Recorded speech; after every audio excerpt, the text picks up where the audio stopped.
How do Berkshire and Berkshire companies protect themselves against lawsuit-happy lawyers, and is it possible for American businesses to survive the financial and time-consuming costs of dealing with lawyers? Well, it's a good question, and we've probably had less litigation than any company with a $25 billion market value in America.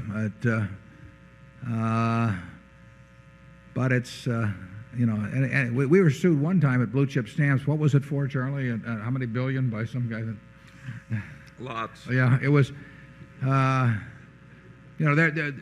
You cannot protect yourself against lawsuits, and there's certainly a lot of frivolous ones.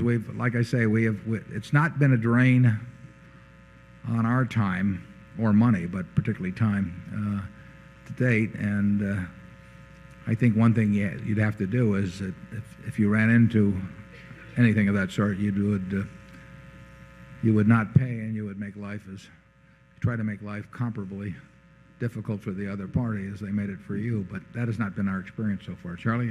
Yeah, well, I can tell an Omaha story on that one, which demonstrates the Berkshire Hathaway technique for minimizing lawsuits. When I was a very young boy, I said to my father, who was a practicing lawyer here in Omaha, "Why do you do so much work for X, who was an overreaching blowhard, and so little work for Grant McFadden, who is such a wonderful man?" And my father looked at me as though I was slightly slow in the head, and he said, "Charlie," he said, "Grant McFadden treats his employees right, his customers right, everybody right.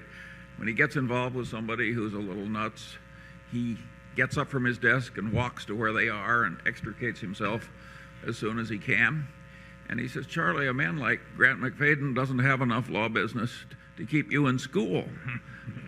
"Ah, but X," he said, "he's a walking minefield of continuous legal troubles, and he's a wonderful client for a lawyer." Now, my father was trying to teach me, and I must say it worked beautifully, because I decided that I would adopt the Grant McFadden approach. And I would argue that Warren independently reached the same approach very early in life. Boy, has that saved us a lot of trouble. It is a good system. We basically have the attitude that you can't make a good deal with a bad person, and that means we just forget about it. I mean, we don't try and protect ourselves by contracts or getting into all kinds of due diligence, or we just forget about it. We can do fine over time dealing with people that we like and admire and trust. So we have never, and a lot of people do get the idea, because the bad actor will tend to try and tantalize you in one way or another, and you won't win.